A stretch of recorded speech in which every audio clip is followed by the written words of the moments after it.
This episode of Inspirational Insights explores a company's relationship with their integrity, their values, and with complexity.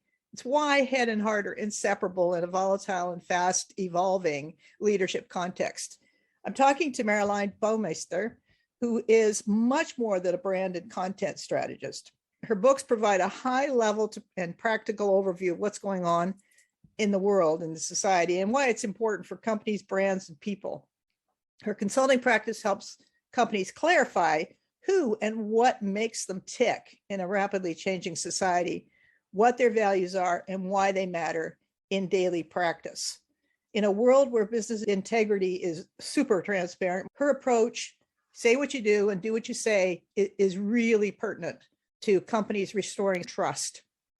She resides in Amsterdam, which is definitely one of the coolest cities I've been to on the planet, studied in Harvard, lived in Sao Paulo, Brazil, and worked at a leading Dutch newspaper as a publisher and innovation manager. Marilijn reached out to me some time ago, and we've had so much fun working on her second book, which was called Kantoor, Naar, Harts, Zaak.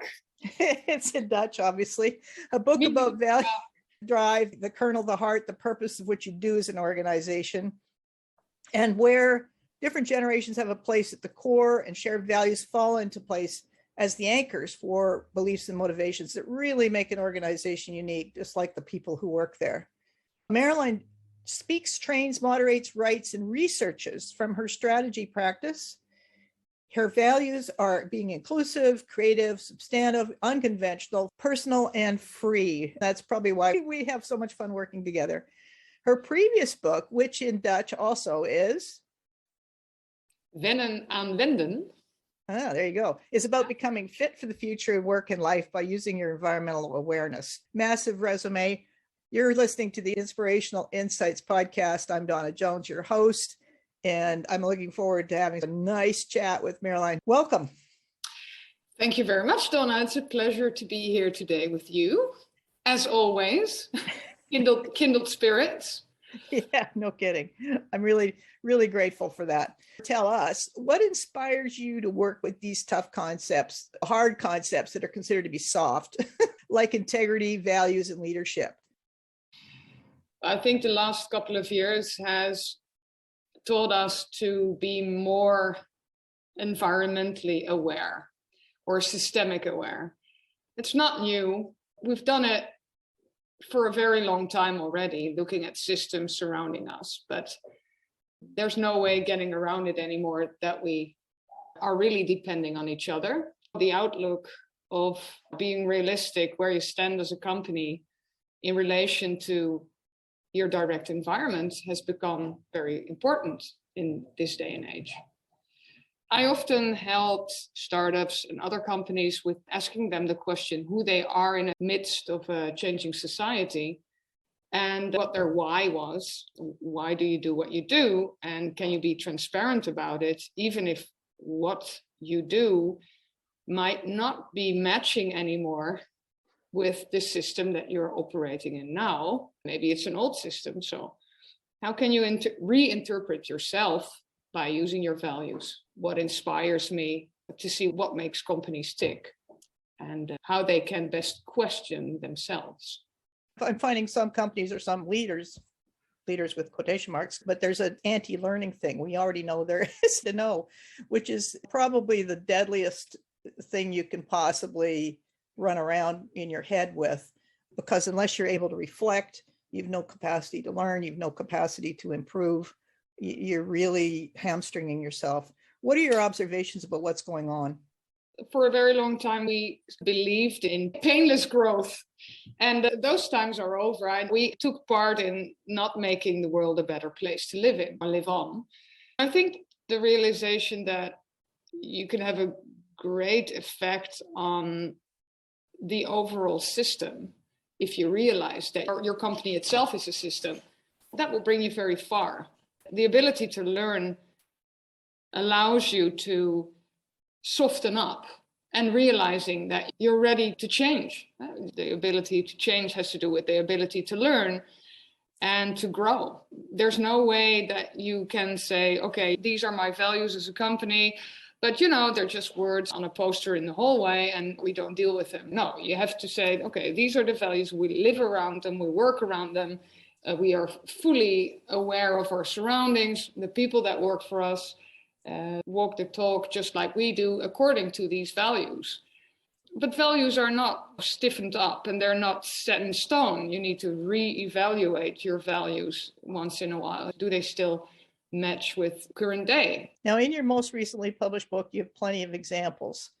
Do you have any examples that you can offer us now on companies that have either done that work on going deep, because more than ever, I think this is a time for us to go deeper than we've been. We've just been moving pieces of furniture around, but without getting into the who are we really and the more profound questions that guide us through a lot of volatility and a lot of uncertainty. Any examples of companies that you think have really done a stellar job of adapting and reflecting and learning? Stellar jobs are always the best kids with the best grades. A stellar example doesn't show you how it was, how it developed. I can work from a problem that a Dutch company had here some time ago, the Dutch Staatsmijns, the DSM, the chemical company. And they moved from one city to another. They had a huge mining industry heritage. They had lots of people working in the past for the company, of course, having suffered health issues, but also having worked their life for the company in pride and things that they thought were important. What happened was that they wanted to move from one city in the south of Holland to another city. It was very hard for people actually, because they said, listen, we have dedicated our lives to this great workforce. You have a debt. You have a debt as a company. You need to realize that you can't just pick up and leave when you get an offer in another city, because you have taken care of a community and you have used a community. You should realize that you are part of a system that is organic and has formed itself around you as a company. Those systems are very hard because they can be old and they're very hard to break with, and not necessarily it's appreciated. When you leave for various reasons, even as a company, you want to renew yourself and you want to go, that can be hard. It can be hard for people. There was a lot of conflict around it. Another example of how a system works is Unilever, who has a huge amount of brands under an umbrella. They, in the Netherlands, have a few national brands, they have international brands. They really did a good job in making their company more societal aware.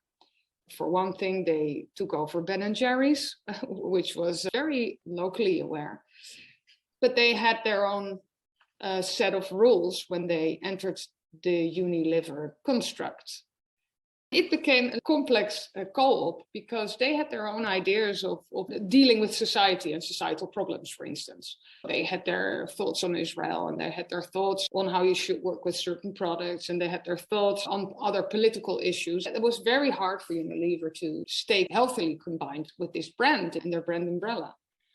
There was discussion, but at least they tried. They took the risk of doing it. For me, taking those first steps as companies to acquire a brand which is quite woke, but they confronted themselves with it. That's worth something, even if you're like a huge industrial label with a lot of inheritance. It starts with the guts to actually do something like this.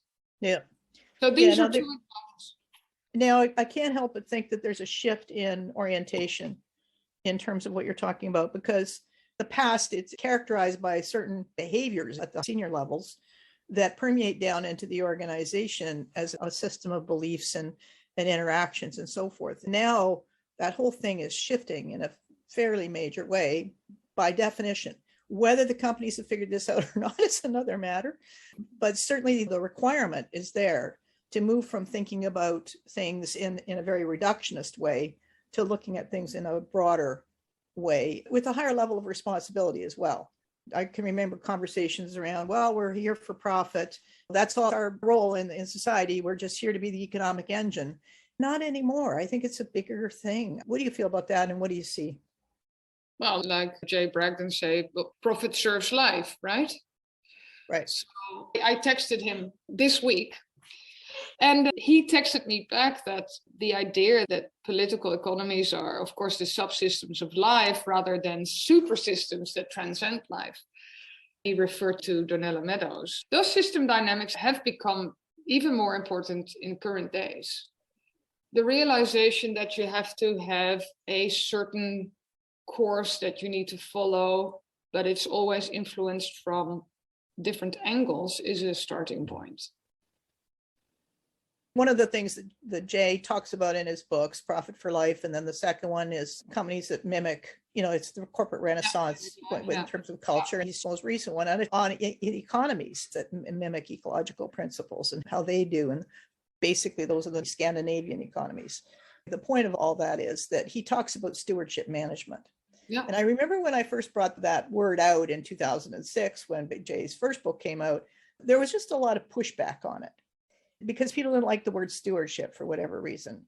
Probably because it has a biblical connotation to it. I'm not sure. Yeah, I wouldn't have known that. But now, when we talk about whether you use the word stewardship or you use some other word, it's a shift in orientation. How would you describe it? There are economic models and whole companies that are constructed around stewardship. There are even people that own parts of the company, employees that own parts of the company, like for instance in John Lewis in the UK. Those are companies that are completely employee run. That's a way of looking at stewardship. You give people ownership over part of the company in order for them to care for everything that surrounds the company and its interest. But I think the other way looking at stewardship is in looking at your direct surroundings, where you can be of benefit for others that are in the periphery of your company, meaning your supply chain. We like to call it the supply chain. I think it's just an organic way of working with people. They provide you with something that you need, and you need people to work on things you need, so you provide them with things they need. For some reason, in the last decades, that relationship has changed in order to make more profit. Lots of companies took more than they gave back. There are governments that are pressing the companies to do a better job at looking at sustainability. That's a pressure from the outside, but you should feel a pressure from the inside based on your values to react on things differently, walking your talk, being transparent in what you do in your chains. I went to the Dutch director of Patagonia, the outdoor brand. And he told me, Marilyn, that the case is you need to put the problems that you face as a company in the middle for everyone to see what you're struggling with. That kind of transparency goes very far, but it's necessary in times like this. That has to do with stewardship. If you feel that you really want to make a difference and you feel like you're the steward of a company, you can be a steward leader to be so transparent that you actually show your problems and the solution that you are thinking about, you could display it in a way that you're seeing it and you're working on it. Doesn't necessarily have to be directly that you place a solution, but the fact that you are showing the world that you identify your own problems and you approach them strategically in order for them to resolve within 3 months, 5 years. I think that is the case, and a stewardship leader should have that kind of transparency and the guts to actually confront the company with problems and being able to listen to other stewards, which are employee stewards, for them to come up with solutions. And even partners in a bigger chain, work with others. For instance, the sustainability issues we have in the Netherlands, that we don't want to use gas anymore. We want to have like warm pumps and all kinds of other things. That is a solution that only will work if we will transgress to a more sustainable future with other people, with partners that actually make it happen, that you can have systemic change because you're not alone.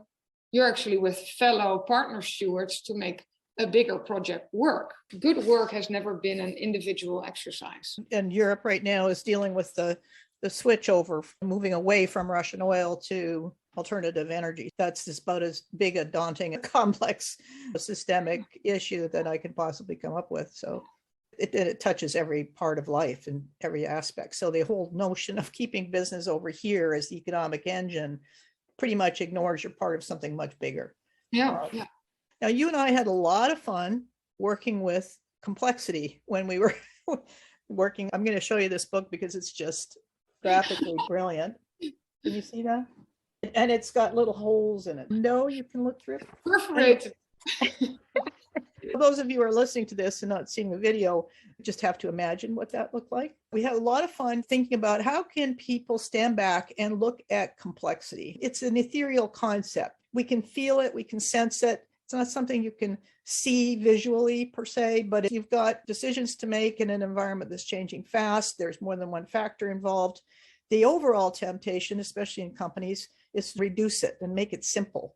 Reduce complexity into something we can wrestle with, which is simple, rather than updating our thinking to meet the actual level of the situation, which is complex, extremely dynamic, volatile, one would argue.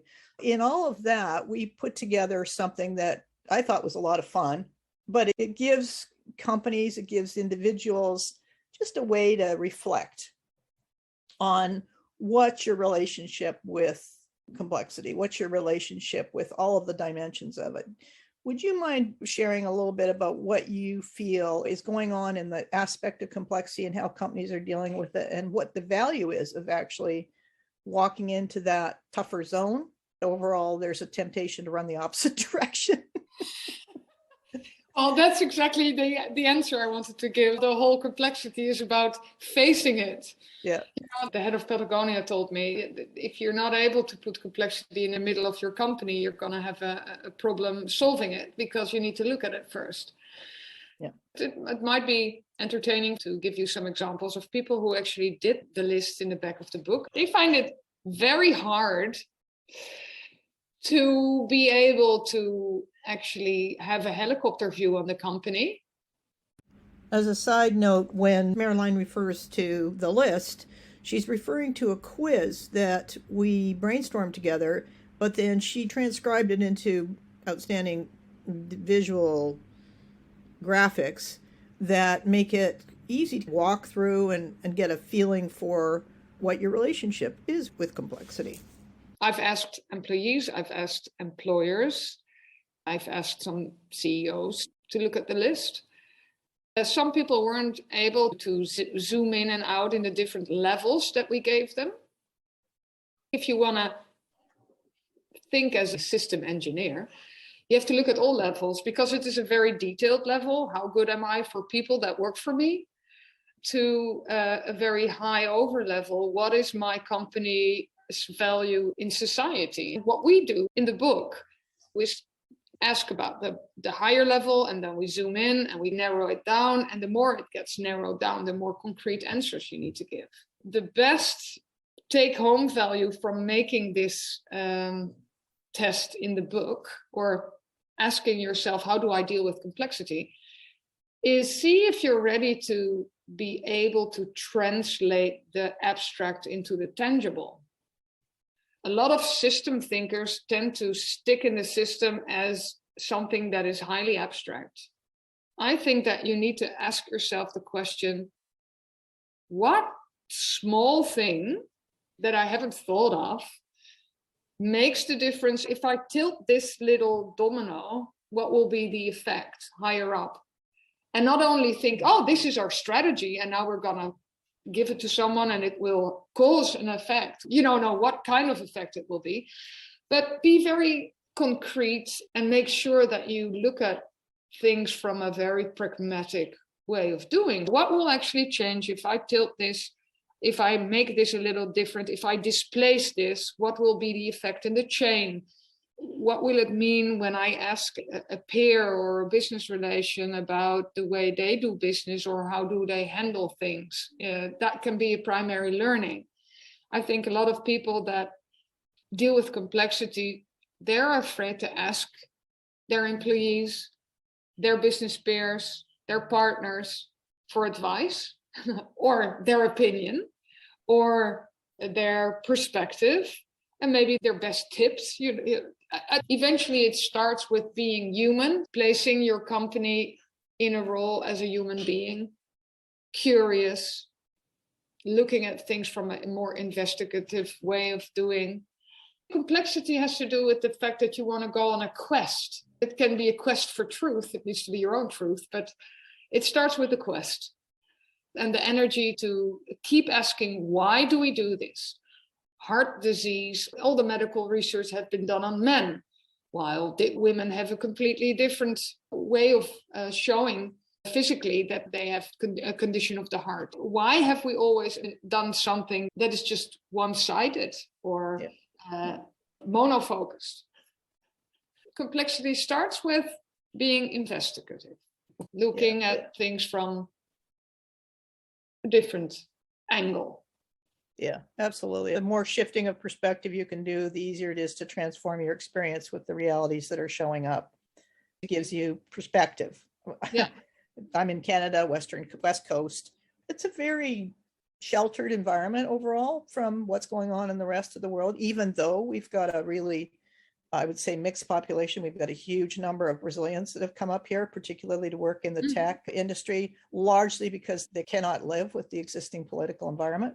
Brazil's lost great minds. We're in this environment, and it's easy to pretend that there's nothing else out there that's going on. It's really hard for people to keep perspective. One guy was complaining about the dandelions growing in his driveway. It's keeping perspective on things. I think that's where the whole brain, the holistic approach, thinking, remembering that we're part of a much bigger world. And people are also forgetting we're on a planet.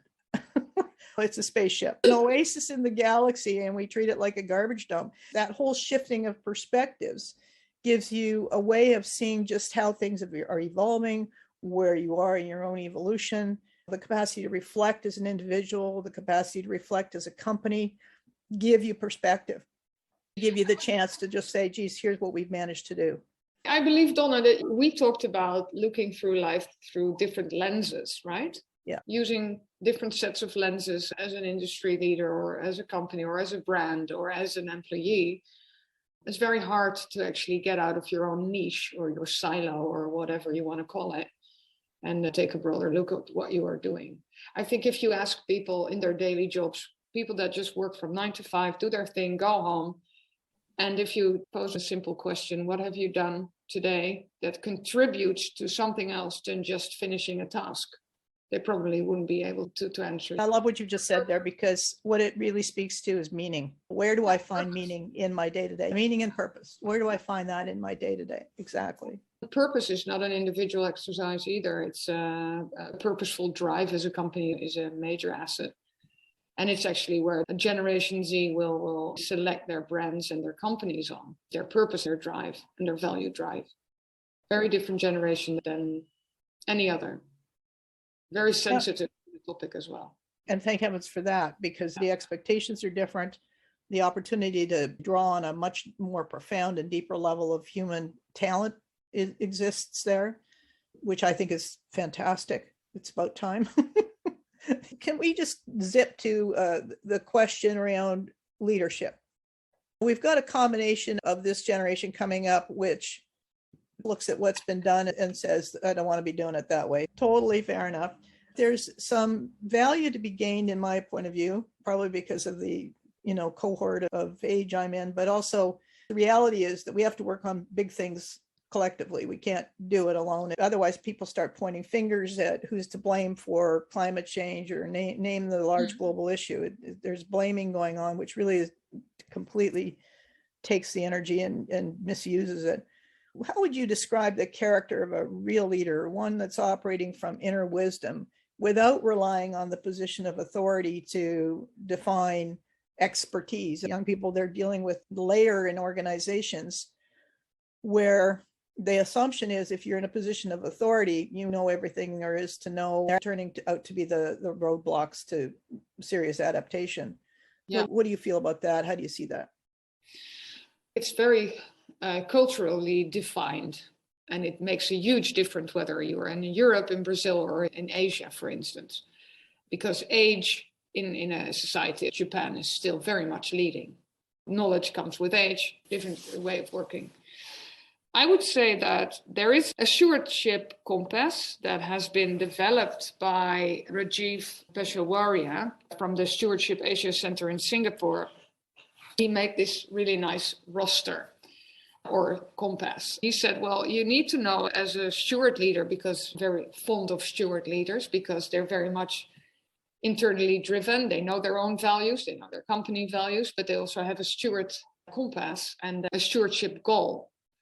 That consists of a long-term vision on what you want to reach, combined with, of course, short-term win, because money doesn't bring you a joy, but it will bring you your long-term goals eventually. You need money to reach certain goals. It would be naive to say that isn't the case. I think ownership is also one of the things that comes into place in that compass.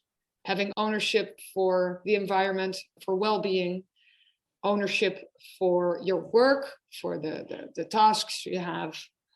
Of course, creativity is one, because I think innovation has been driven by creativity. There should be openness and willingness to listen to creative ideas from every layer in your company. As a leader, that can be threatening because it might change your course. But if you are a steward leader, you know exactly what your stewardship goal is and where you want to be in a couple of years, and that you actually need that energy to transgress. So you have your personal values and the values of the organization and interdependence with your employees, with your partners, with the chain you operate in. All those factors combined makes you realize that you can't do it alone and you're responsible for your environment. And a leader should be aware of that there are factors that seem to be soft and maybe not tangible, but these are the factors in the stewardship compass that really make a difference. The creativity, the personal values, the goal that you're aiming for, the long-term relationship, that you actually have a good relationship with the long term, not only going for the quick wins.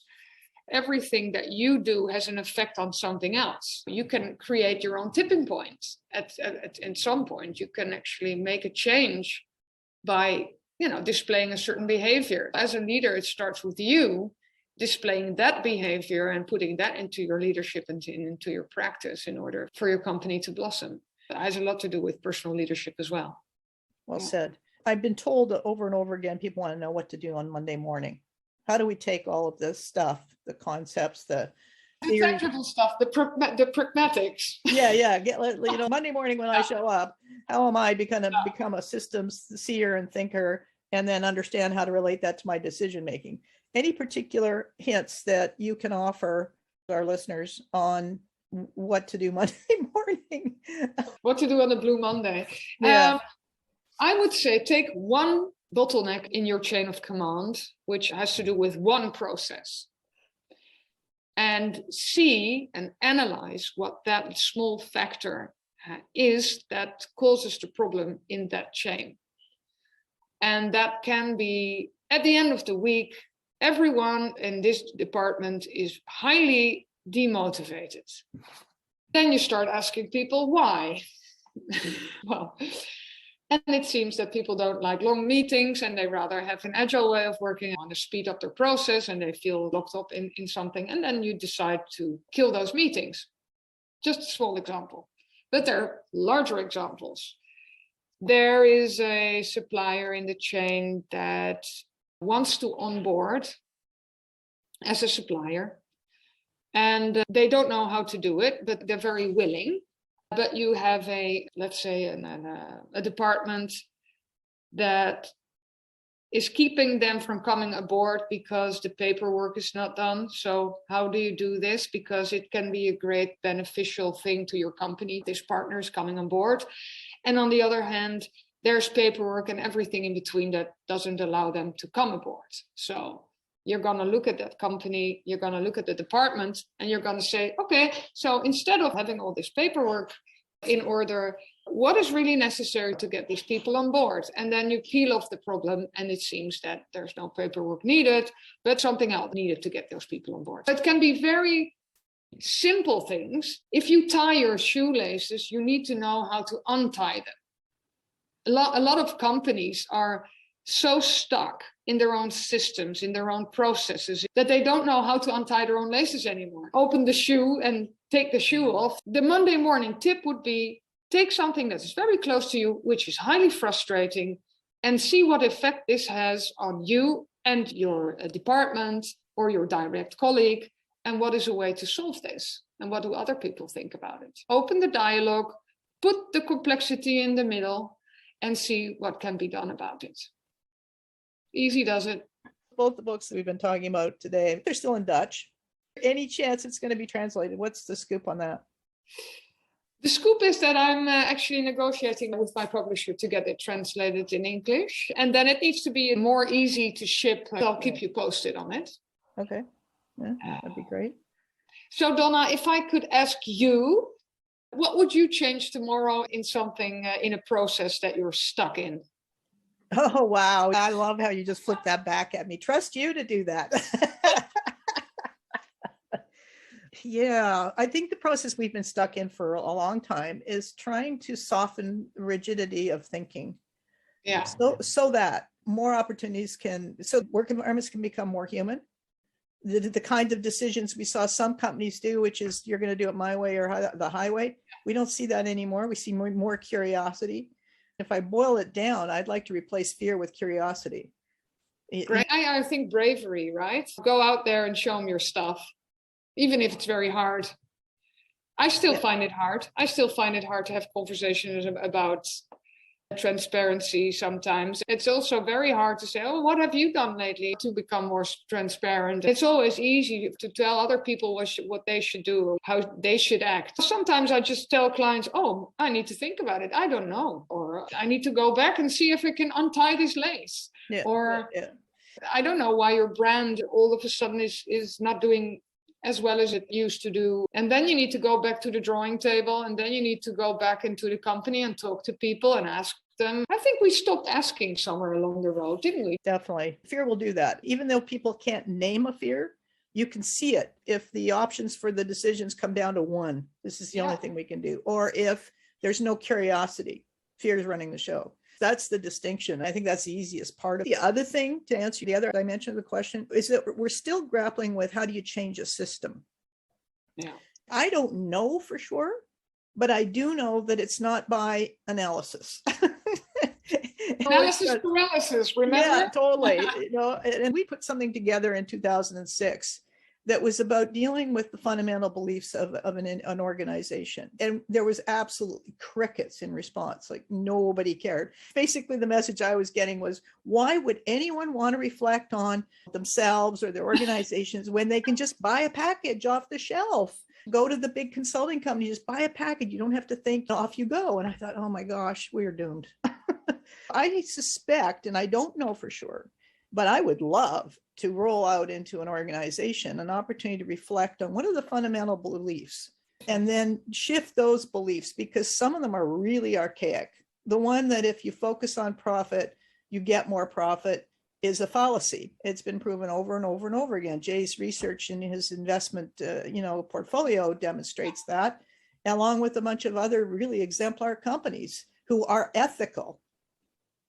But the ones that are unethical demonstrate that if you go for profit unethically, you might make more, but at a high cost to social health and wellness, employee health and wellness.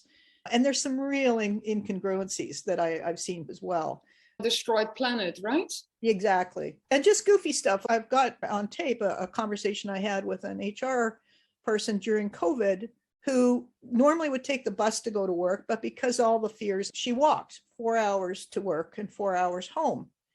Now, you can't do that if you're a mom, but she did that. She asked for Uber. Can I get my Uber covered? And the company wouldn't do that, but they were giving mileage allowances to anybody who changed off public transit into using their car to come in. If you zoomed out a bit and looked at that, you would be more fair. You would be not trying to set up something that punished one group because they didn't have a car, which is actually environmentally intelligent, and supported the other group who did have a car. This is where the combination of reflection, zooming out, looking at things from a different angle that, as you said earlier, really offers some insight into what are we basing our decisions on here, and what does that translate into? It's striking. You were talking about COVID. I just recently came across an article that stated that there were motivational coaches at work needed to motivate people to get back into the office. Yeah. Well, that says something, doesn't it? Yeah, it would be more intelligent to actually look at why people won't come back in than to run out and try and whip them into coming back. To whip them with all good energy, whip them back into the office. No, just ask why. Is it because you want to work 4 days from home and because you're a young parent and you like to actually do your own things in your own time? And the thing is, the cost of an office, it's a high cost. Maybe they can have some reduction in office space, but then people need to come back. And they need to chat to each other. This is very different from meeting face to face. And then you decide that your colleagues aren't that nice as your own environment. It's hardship sometimes. And it's hard also for companies dealing with issues like this, the whole socio dynamics behind it. People working in teams with people that are not necessarily the people they would form a system with in the more traditional companies. If you form a system in a new setting, in a new kind of company, you might have a system of people that are kindred spirits or peers that want to work together. It's an interesting thought, having voluntarily being together because you like each other, you have the same values, and you go for the same goal. Yeah. Maybe we'll see more companies that actually, when COVID hit, everybody wants to go back to the office. Who knows? The real strategic advantage from my point of view is working with diverse points of view. Yeah. If you can work with diverse points of view, then you can build something that can withstand a lot of interruptions. Not just withstand the interruption, but utilize them to come up with something better. That's really the pivot point we're in right now. Marilijn, time to wind this up. Anything you want to leave our listeners to reflect on? Anything that is more, perhaps at more at a personal level that you'd like to share? Bravery and guts for the near future, and of course in a long breath. It will take a while for a system to change, but I think if we're all open about our motivations and we are able to work around issues that we have together, we'll come a long way. And it sounds a little bit fluffy, but if we are confronting ourselves with complexity a bit more, and we allow ourselves to constructively work around these complexities together, we'll come a long way. I think that is something I want to put into the equation. Beautiful. I love it. Now, where do people go for more information on your work? They can go to my website, and they can always get in touch with me through LinkedIn. My LinkedIn profile is just ready to rumble in case of any questions. Drop me a line. I'm open to any kinds of conversations and very willing to give answers to the most stringent questions. Thank you so much for doing this with me today. It was fun.